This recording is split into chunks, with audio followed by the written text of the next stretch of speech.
बिस्मिल्लाहिर्रहमानिर्रहीम। अस्सलामु अलैकुम व रहमतुल्लाहि व बरकातुहू। मोअज़्ज़िज़ हाज़रीन कराम, बुज़ुर्गान कौम और मिल्लत, मेरी इज़्ज़तदार माँ और बहनों, गयूर नौजवान साथियों, शहनशीन पर तशरीफ़ फरमा जनाब दीनू चौधरी साहब, क़िबला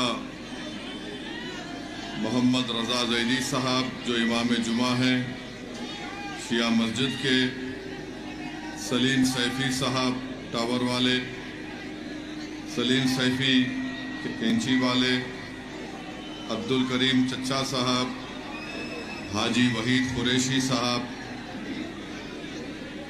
नसीम चौधरी साहब, शौकीन प्रधान जी, फ़हीम कुरैशी, इकराम सैफ़ी, नेताजी इमरान सैफ़ी, तौहीद सैफ़ी,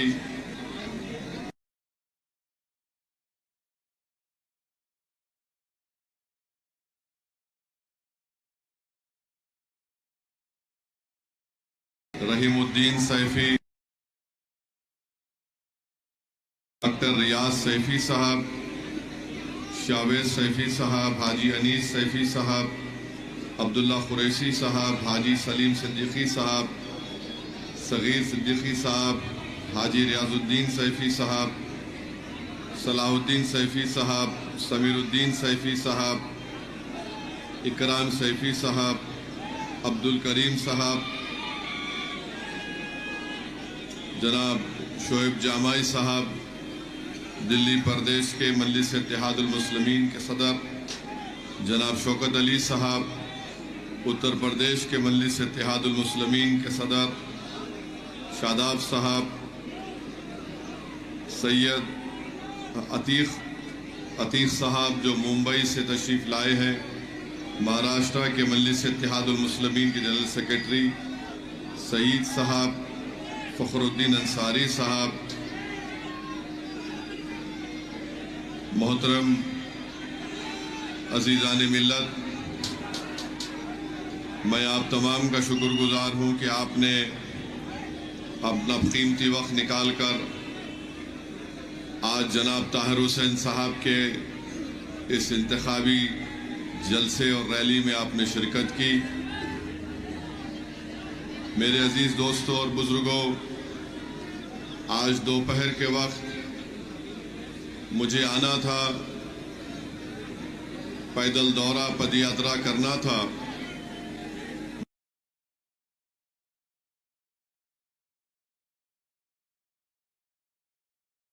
मगर किसी वजह से मैं यहाँ पहुँचा, मगर अल्हम्दुलिल्लाह आज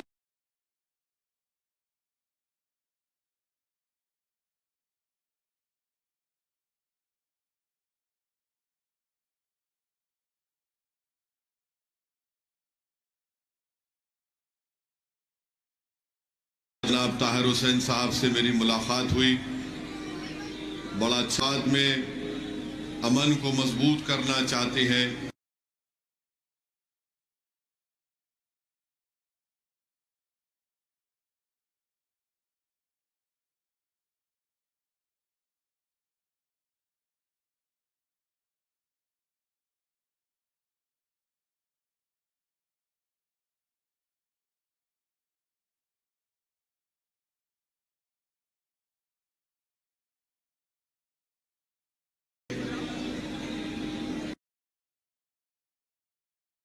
बुजुर्गों,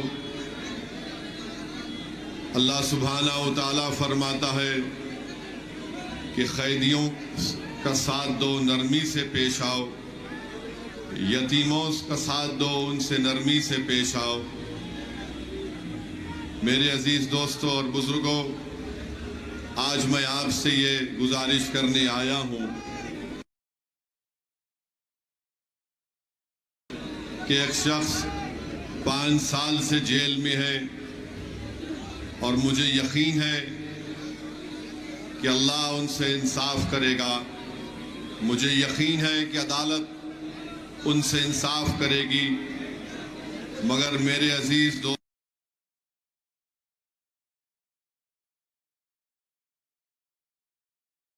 दोस्तों और बुजुर्गों, मेरी यकीनन ताहिर हुसैन से इंसाफ होगा। वरना याद रखिए,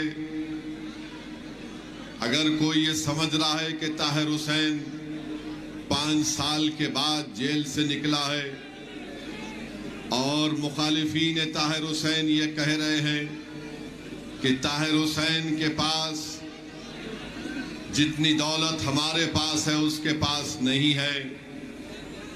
मुखालिफीन जो ताहिर हुसैन की कामयाबी को रोकने के लिए ये बात कह रहे हैं, तो मैं आपको ये पैगाम देना चाहता हूं कि अगर आज ताहिर हुसैन नहीं जीतेगा तो कल कोई नौजवान अपना सीना तान कर आगे आकर आपकी इज्जतों की हिफाजत नहीं कर पाएगा। ताहिर हुसैन जेल में इसलिए है क्योंकि उसने उन तमाम ताकतों के मंसूबों पर पानी फेर दिया जो अमन के दुश्मन थे। और ताहिर हुसैन उस नाजुक वक्त में अपनी जान की परवाह किए बगैर, अपने परिवार की परवाह किए बगैर, अपने ज़ईफ बाप, अपनी बीवी की परवाह किए बगैर वो आपके लिए आगे बढ़कर अपने आप को पेश किया। तो मेरे अजीज दोस्तों और बुजुर्गों, ये इलेक्शन तो सिर्फ 3-4 दिन में खत्म हो जाएगा, मगर याद रखिए उन लोगों को कामयाब होने मत दीजिए जो मंसूबे बनाते हैं आपको तबाह व बर्बाद करने के लिए। आप उस पार्टी को अपना वोट मत दीजिए जिसने अपने ही पार्टी के एक शख्स पर जब जेल में डाला गया तो उससे अपना गिरेबान छुड़ा दिया। आप उस पार्टी के उम्मीदवार को वोट मत दीजिए जो ताहिर हुसैन को दंगाई कहती है, जो शिफा को दंगाई कहती है और ये कहती है कि इनको वोट मत दो क्योंकि ये जेल से आए हैं। मेरे अजीज दोस्तों, मेरी इज्जतदार माँ और बहनों, ताहिर हुसैन जेल में जरूर गए हैं, मगर क्या केजरीवाल शराब के मामले में जेल को नहीं गए? क्या केजरीवाल पर ताहिर हुसैन की तरह भी संगीन फौजदारी के दफात लगाए गए? कैसे 6 महीने के अंदर केजरीवाल को बेल हो गई? जो शराब की पॉलिसी में जेल को गया और 6 महीने जेल में रहता है तो मुख्यमंत्री भी है। सिसोदिया 15 महीने जेल में है और यही सिसोदिया की विधानसभा में तबलीगी जमात का मरकज है।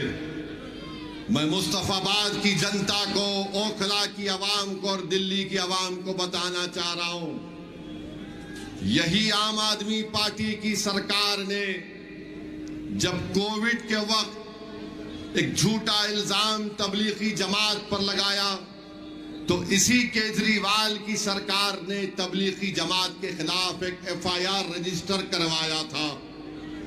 मैं याद दिलाना चाहता हूं, जब पूरा देश और दिल्ली कोविड में हर कोई परेशान था तो यही केजरीवाल की सरकार हर रात में एक फिगर देती थी कि इतने दिल्ली में इतने लोगों को कोविड पॉजिटिव हुआ, इतने अस्पताल में गए।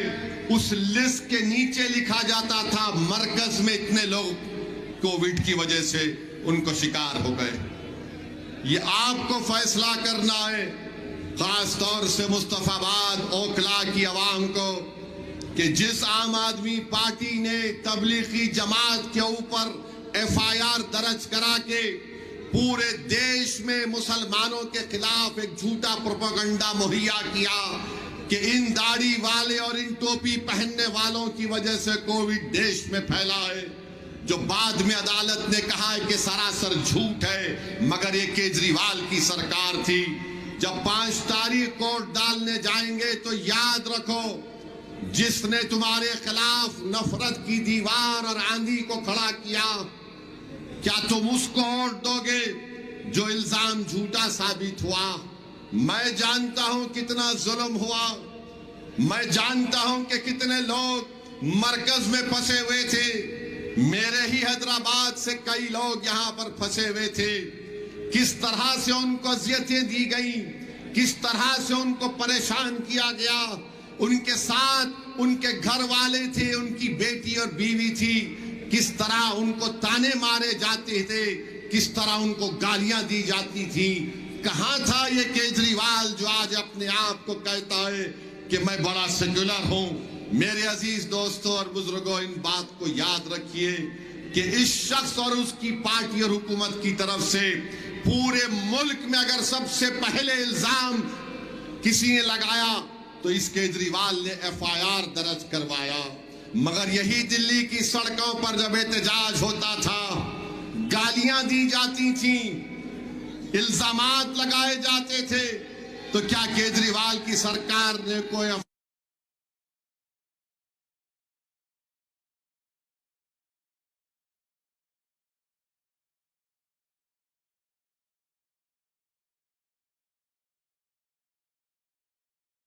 FIR दर्ज किया? नहीं।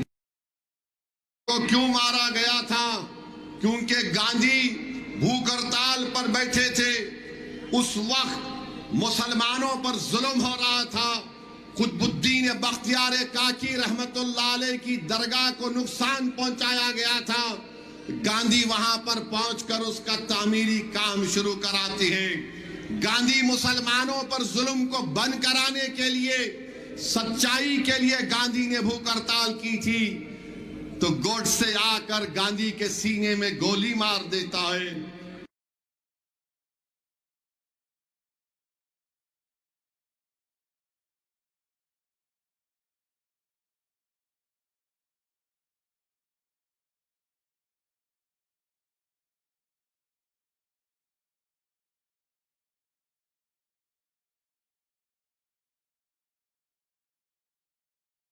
मैं बड़ी इज्जत के क्या कपूर कमीशन में कॉन्स्पिरेसी का नाम जिसका लिया गया था, कौन जस्टिस कपूर कमीशन की रिपोर्ट में क्या कहा गया था? मैं तो कहूंगा, अगर वजीर आजम मोदी सच्चाई को जानते और मानते हैं तो हिंदुस्तान का सबसे पहला टेररिस्ट, इस आजाद हिंदुस्तान का सबसे बड़ा कोई टेररिस्ट था तो उसका नाम गोडसे था।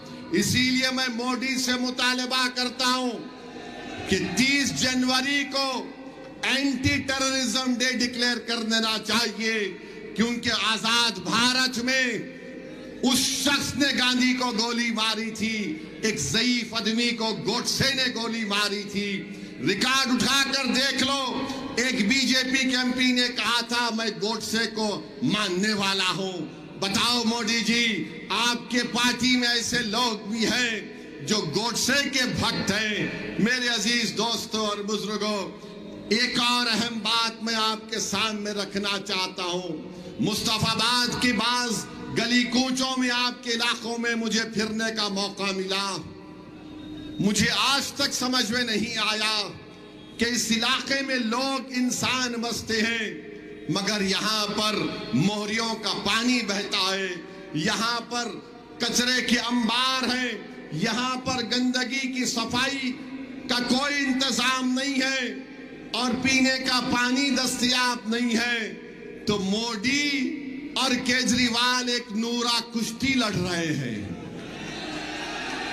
मोदी और केजरीवाल ये एक सिक्के के दो रुख हैं। भारत में अगर झूठों का कंपटीशन होगा तो कौन फाइनल में आएगा? दो लोग जरूर फाइनल में आएंगे, एक मोदी और दूसरा केजरीवाल।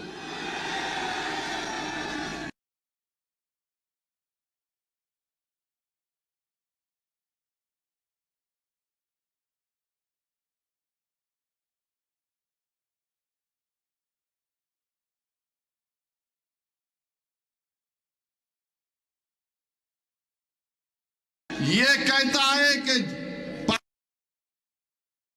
पानी तुमने कहा मैं पानी फ्री में दूंगा।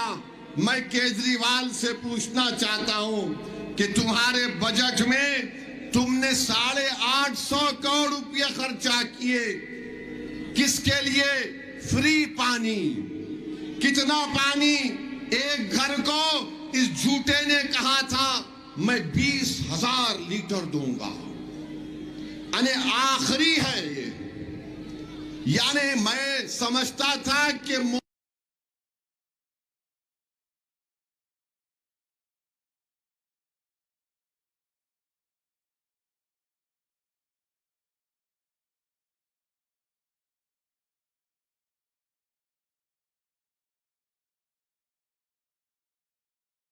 मोदी दूर तक फेंक,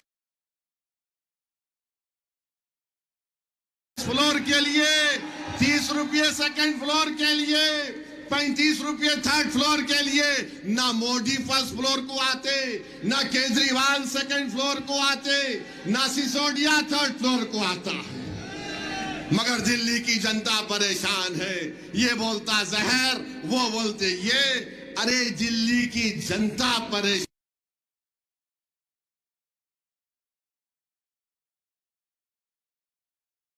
है।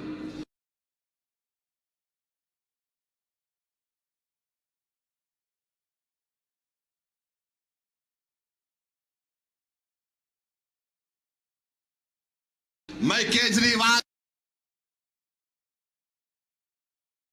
का कचरा लाकर ओखला में डालते, मुझे यकीन है कि ओखला की जनता उस कचरे को भी फेंकेगी और केजरीवाल के कचरे को भी निकाल कर फेंकेगी। मुस्तफाबाद में कोई डेवलपमेंट नहीं हुआ। यहां के पहले विधायक, क्या नाम था उनका, बहरा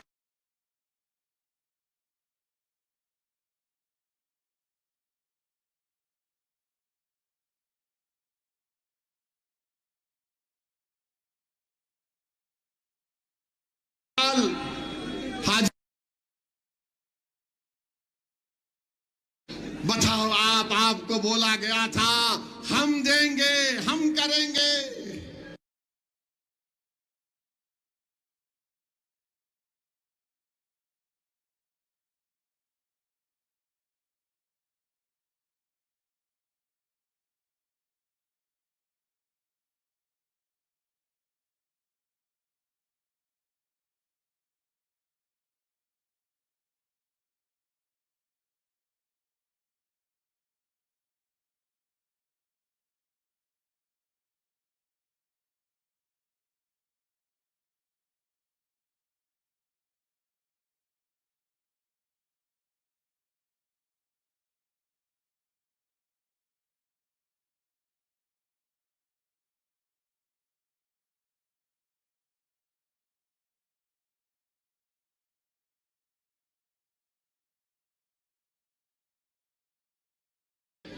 आज गरीब दिल्ली का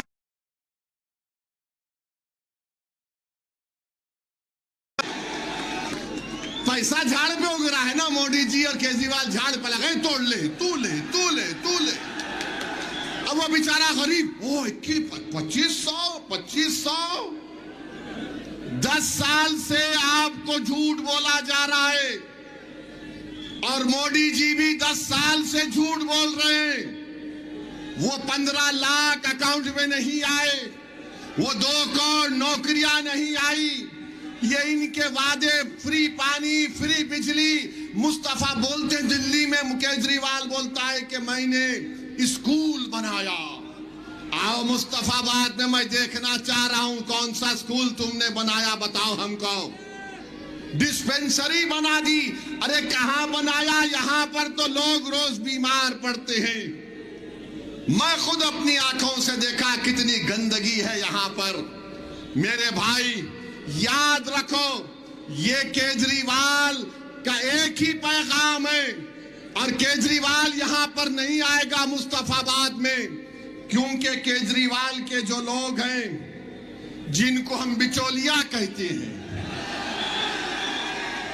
जिनको बेचवान कहते हैं, ये कहेंगे कि पप्पा जी आप मत आइए, डैडी आप मत आइए।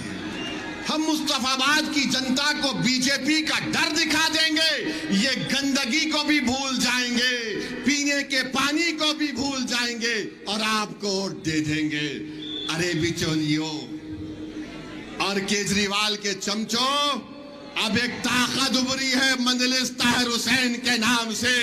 तुमको देखना हम दिखाएंगे यहां पर अब क्या होगा इंशाअल्लाह ताला। बताइए आप डर डर कर, अगर आप एक सवाल का जवाब दीजिए। आप एक शहरी हैं भारत के, दिल्ली के शहरी हैं। जो शहरी होता है, सिटीजन होता है, उसके राइट्स होते हैं।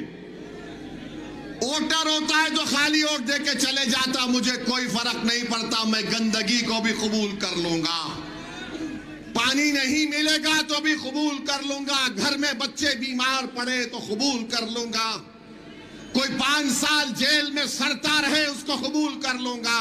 फैसला आपको 5 तारीख के दिन करना है कि क्या आप वोटर हैं या सिटीजन हैं। आप वोटर हैं या शहरी हैं, बताइए हमको। अगर आप शहरी हैं तो 5 तारीख के दिन आप ना मोदी को वोट देंगे ना केजरीवाल को वोट देंगे। अगर आप वोटर हैं तो फिर जिसको चाहे वोट दे दो, कोई तब्दीली नहीं आएगी। तब्दीली लाना पड़ेगा मेरे भाई, तब्दीली लाना पड़ेगा। याद रखिए, अगर आप सिर्फ वोट डालते रहेंगे तो ये लोग ये समझेंगे इनका डर दिखाओ, उनका डर दिखाओ। अब ये आम आदमी पार्टी के लोग बोल रहे हैं नहीं, अगर ताहिर हुसैन के लड़ने से वोट डिवाइड होगा। हाजी साहब को जब वोट डाले डिवाइड नहीं हुआ।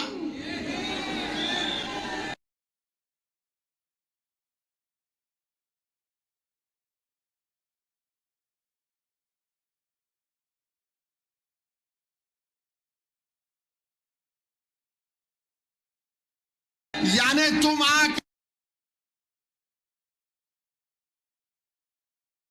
हो गई ताहिर हुसैन और शिफा को बेल क्यों नहीं होती। सोचो आप सोचो इस बात को। यह फैसला आपको करना है मेरे अजीज दोस्तों और बुजुर्गों। 5 तारीख के दिन मजलूम का साथ देना है, जालिम का साथ नहीं देना है। याद रखो, अगर तुम वक्त के फिरौनों को कमजोर करना चाहते हो तो सिर्फ फिरौन की नफरत से कुछ नहीं होगा, मूसा का साथ देना पड़ेगा। अगर तुम यजीद से नफरत करते हो तो सिर्फ जबान से नफरत का इजहार नहीं, करबला के रेगजारों से आवाज आ रही है। यकीनन सुबह क़यामत तक यजीद से नफरत की जाएगी, मगर नफरत से यजीदियों का खात्मा नहीं होता। हुसैन के लश्कर के परचम को उठाओगे तो यजीदियत का खात्मा होगा। तो मेरे अजीज दोस्तों और बुजुर्गों, सच्चाई का साथ दो, डर कर ताहिर हुसैन का साथ मत दो, एक उम्मीद पर ताहिर हुसैन का साथ दो मेरे भाई, एक उम्मीद पर साथ दो। देखो किस तरीके से क्या क्या नहीं कर दिया जा रहा है। आज वक्फ का कानून मोदी बनाने जा रहा है, और अगर वो खुदा ना खास्ता कानून बनेगा तो ना मस्जिद बचेगी, ना शुरखाने बचेंगे, ना दरगाह बचेगी, ना खानखा बचेगा, ना कब्रस्तान बचेगा। मेरे अजीज दोस्तों और बुजुर्गों, जो केजरीवाल नाम लेने से डरता है तुम्हारा, क्यों आप उसको अपना देंगे। ये लोग अगर डर रहे हैं क्या हो जाएगा, अरे मैं नहीं लड़ा तो दिल्ली के लोकसभा के इलेक्शन में पूरे सीट पर बीजेपी जीत गई। जो आज मुझ पर इल्जाम लगा रहे हैं, मुझे तुम्हारे इल्जामात की कोई फिक्र नहीं है। मुझे मालूम कि जब तक अल्लाह मुझे जिंदा रखेगा तुम मुझे गाली ही दोगे, तुम मुझ पर इल्जाम लगाओगे, मगर एक बात का जवाब दो, मैं नहीं लड़ता तब भी मोदी जीत जाता है। चंडीगढ़ में आज मेयर का इलेक्शन हुआ, चंडीगढ़ में केजरीवाल और कांग्रेस दोनों मिलकर वोट डाले तब भी बीजेपी जीत गई। बताओ क्या असदुद्दीन ओवैसी लड़ा था वहां पर। मेरे पास तो अजीनात नहीं है, कि मैं वो यहां भी जाऊं आपको आके बोल दूं है डाल दो वोट बीजेपी को? क्या आपने पार्लियामेंट के चुनाव में बीजेपी को वोट दिया? कितनों ने नहीं दिया हाथ उठाओ। फिर यहां से बीजेपी का एमपी कैसे जीत गया? केजरीवाल की वजह से जीता, ये अखिलेश यादव की वजह से जीता, इनके वोटों की वजह से मोदी जीतता है। ये इलेक्शन जीते या ना जीते, आफत किस पर आती है? मेरे घर पर आती है। बुलडोजर केजरीवाल के घर पर नहीं चढ़ता, मेरे घर पर चलता है। गोश्त के नाम पर केजरीवाल को नहीं मारा जाता, मुझे मारा जाता है। बुरखे के नाम पर किसको गाली दी जाती है? मेरी बेटी को गाली दी जाती है। आतंकवादी एंटी नेशनल किसको कहा जाता है? ओवैसी को कहा जाता है। तो बताओ, इसका इलाज यही है कि तुम अपने वोटों से अपने लीडरशिप को बनाओ। मैं यहां पर अपनी इज्जत में इजाफा करने के लिए नहीं आया हूं। मेरे भाई, मेरी नीयत एक ही है कि जब तक अल्लाह मुझे जिंदा रखेगा, मेरा टूट मानना यह है कि भारत की जमहूरियत मजबूत उसी वक्त होगी जब यहां पर अल्पसंख्यक समाज की एक सियासी लीडरशिप पैदा होगी। पैदा हमको करना है, कोई आसमान जमीन से निकल कर नहीं आएगा। अपने दिलों से केजरीवाल की मोहब्बत और डर को निकालो। मोदी आरएसएस की ये नफरत से खौफ मत खाओ। अरे कभी अपने फैसलों पर भरोसा करो। आज तुम कब तक डर डर के वोट दोगे? 40-50 साल से हम सिर्फ डर कर वोट दे रहे। आज एक मंजलिस आपके दरमियान में आई है, आप बेखौफ होकर मंजलिस का साथ दीजिए। ताहिर हुसैन के हक में अपने वोट का इस्तेमाल करिए। ये जीतने वाला कैंडिडेट है। अगर आप वोट का सही इस्तेमाल करेंगे, ताहिर हुसैन की कामयाबी होगी। आज मुझे बड़ी तकलीफ भी हुई कि हमारा ताहिर जेल से निकल कर तो आया है पेरोल बेल पर, मगर इतनी पुलिस उनके अतराफ में है। मेरे भाई, इज्जत भी इंसान की बहुत बड़ी चीज होती है। भारत के संविधान में डिग्निटी एक फंडामेंटल राइट है। बताओ क्या हो जाएगा अगर आज तुम बेदार नहीं होगे? नौजवानों, बुजुर्गों, मेरी इज्जतदार मां और बहनों, एक मर्तबा अपने दिल की बात सुनो। दिमाग से तुम सवाल करोगे तो दिमाग तुमको कंफ्यूज कर देगा। अपने दिल पर हाथ ताहिर और मजलिस के लिए इस्तेमाल किया तो दिल्ली की विधानसभा में किसकी आवाज जाएगी? तुम्हारी आवाज जाएगी, तुम्हारी आवाज उठेगी, तुम्हारे मसाइल हल होंगे। मुस्तफाबाद में एक इनकलाब बर्पा किया जाएगा। अरे दिल्ली की 70 सीट में से हम 2 सीट लड़ रहे हैं तो मोदी और केजरीवाल के पेट में दर्द शुरू हो चुका है। सबके पेट में दर्द शुरू हो चुका है। बहरहाल मेरे अजीज दोस्तों और बुजुर्गों, आपसे सिर्फ इतना ही अर्ज करना है कि 5 तारीख के दिन पतंग के निशान पर बटन दबाकर अपने इत्तेहाद को कामयाब करिए। डरने और घबराने की जरूरत नहीं है। अपने हिम्मत और हौसले को बुलंद रखिए। हाथ उठाकर नारा लगाइए, नारे तकबीर, नारे तकबीर। ताहिर हुसैन, ताहिर हुसैन। ये जिंदाबाद ना केजरीवाल बोल सकेगा ना उसके चमचे बोल सकेंगे। जब आप जिंदाबाद का नारा लगा दिए हैं तो 5 तारीख के दिन Mustafa Prem hospital and modular test tube baby centre पिछले 30 वर्षों से निरंतर आपकी सेवा करते हुए अब और भी बेहतर रूप में बिजली बम्बा बाईपास पे भी state of the art infrastructure, 24 घंटे इमरजेंसी एवं ICU, gynaecology, obstetrics, laparoscopic surgery, laser surgery, cosmetic surgery, infertility, paediatrics, NICU, trauma आदि एडवांस्ड सुविधाओं के साथ कैशलेस सुविधा उपलब्ध है। Prem hospital, inspiring healing, empowering lives, near Shoprix mall, Bijli Bamba bypass, Meerut. Swami Vivekanand Subharti University, one of the leading universities of North India. 250 acres campus, 220 plus professional and vocational programs, 20,000 plus students, state-of-the-art infrastructure. Come and give wings to your career with Swami Vivekanand Subharti University, where education is a passion. NH 58, Meerut, Delhi, NCR.